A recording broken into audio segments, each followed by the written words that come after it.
The Clothesline Project is a national campaign organized to raise awareness about violence against women. The project is displayed across the country, including on Virginia Tech's campus. This Clothesline Project started in 1994, and one of our members in 1994 had heard about the Clothesline Project, had information and decided that she wanted to start one in our area, and our now chapter decided that we wanted to do that. And so we raised money for the posts and the hardware, it's holding up the lines, money for those first plain colored shirts and all the fabric paints and the ribbons and the sparkles and things you might put on them, the felt.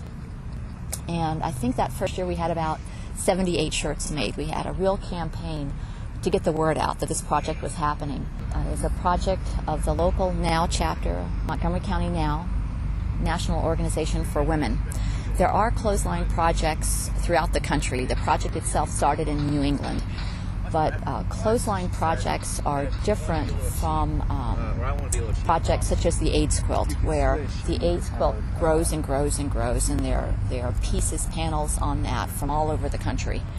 Our clothesline is homegrown. Okay, so all these shirts have been made by people who are community members, staff members at Radford University or Virginia Tech, faculty members, students, and again, community members throughout the New River Valley. And each year we've had a few more shirts added to the line, and I clocked in the 508th shirt yesterday. So that's good news and bad news. It's wonderful that many people have decided they're in a space to share their story. But of course, it's horrific that there are that many stories to tell, and so many more untold stories of violence out there. It shows people that violence happens everywhere, and violence happens in our own community. A lot of people like to, I think, live in a dream world where violence only happens in poor neighborhoods, or violence only happens, in core urban centers. Violence always happens somewhere else.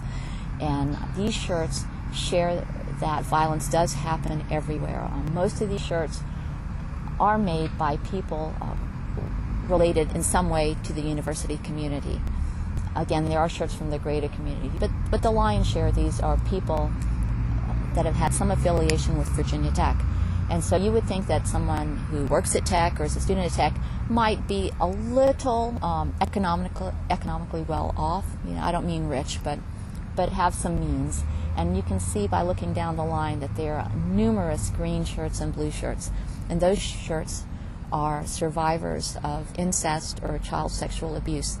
And so it shows it doesn't matter how much money you have, you don't have. Violence can happen in families. It doesn't matter what religion they are or how much money they have or where they live. It can happen all over.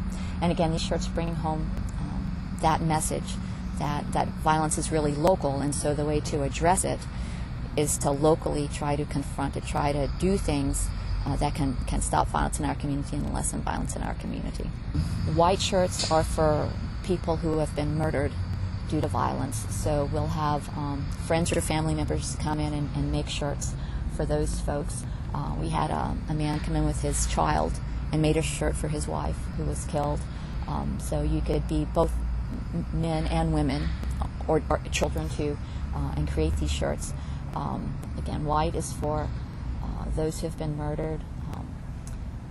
The red, the pink are for those raped or sexually assaulted. The yellow, beige, tan are for assault that's non-sexual assault. The lavender and purple are for those who have been assaulted because of their sexual orientation. The black for people who have been handicapped because of violence. Take Back the Night is another event associated with the Clothesline Project. The rally is held to encourage women to feel safe walking after dark. For the NRV Hub, Jenna Nichols on the Virginia Tech campus.